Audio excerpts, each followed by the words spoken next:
புதுச்சேரி விழுப்புரம் சாலை வில்லியனூர் பகுதியில் எம்ஜிஆர் சிலை திறப்பில் அதிமுகவும் ஓபிஎஸ் அணியினருக்கும் மோதல் ஏற்பட்டுள்ளது. இதுகுறித்த கூடுதல் விவரங்களை செய்தியாளர் ராஜகுமார் வழங்க கேட்கலாம்.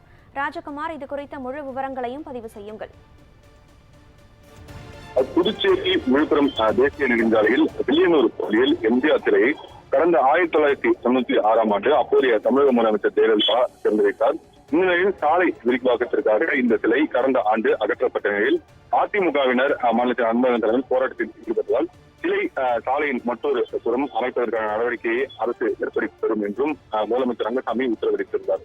இந்த நிலையில் கடந்த 2 தினங்களுக்கு முன்பு அதே பகுதியில் சாலை உரம் நிறுவப்பட்ட எம்ஜிஆர் சிலையை புதுச்சேரி அதிமுக மாநில செயலர் அன்பழகன் திறந்து வைத்தார். இதனிடையே திறக்கப்பட்ட எம்ஜிஆர் சிலைக்கு மீண்டும் திறப்பு விழா இன்று நடைபெறுவதாகவும் ஓபிஎஸ் அணியினர் அழைப்பு விடுத்தனர். பத்திரிகைகளும் இதற்கான அழைப்பு விடுக்கப்பட்டிருந்த நிலையில் விவகாரத்தில் சட்டம் ஒழுங்கை பாதுகாக்க வேண்டியது காவல்துறையினர் கடமை என அதிமுக சார்பில் நேற்று வலியுறுத்தப்பட்டிருந்தது.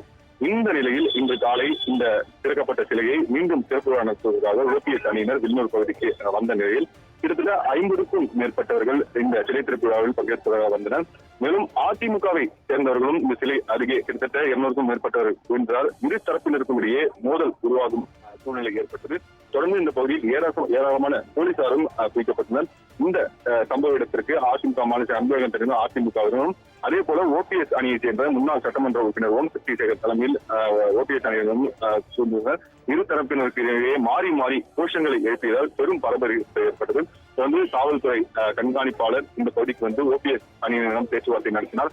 அதிமுகவை சேர்ந்தவர்கள் ஏற்கனவே இந்த சிலையை திறந்தால் நீங்கள் சட்டம் ஒழுங்கை பாதிக்கும் வகையில் நடந்து கொள்ளக்கூடாது என்றும் மீறி சட்டம் ஒழுங்கை பாதிக்கும் வகையில் நடந்து கொண்டால் கைது செய்யப்படுவார்கள் என பேச்சுவார்த்தை நடத்தினார். கிட்டத்தட்ட 1 மணி நேரத்திற்கு மேலாக பேச்சுவார்த்தை நடத்தப்பட்ட நிலையில் ஓபிஎஸ் அணியினர் இங்கிருந்து கலைந்து செல்லாததால் ஓபிஎஸ் அணியினர் அனைவரையும் காவல்துறையினர் கைது செய்திருக்கின்றனர். முன்னாள் சட்டமன்ற உறுப்பினர் ஓம் சக்தி சேகர் உள்ளிட்ட அனைவரையும் கைது செய்து அனுப்பியிருக்கின்றனர். தொடர்ந்து அதிமுகவினரும் இந்த பகுதியில் இருந்து தற்போது கலைந்து சென்றனர். கிட்டத்தட்ட 2 மணி நேரத்திற்கு மேலாக ஓபிஎஸ் மற்றும் அதிமுக அணியினர் இடையே இந்த எம்ஜிஆர் சிலை விவகாரத்தில் பதற்றமான ஒரு சூழ்நிலை நிலவியதால் பகுதியில் ஏராளமான போலீசார் குவிக்கப்பட்டு தற்போது இந்த பிரச்சனை என்பது முடித்து வைக்கப்பட்டிருக்கிறது. காணலாம். விவரங்களை வழங்கியமைக்கு நன்றி ராஜகுமார்.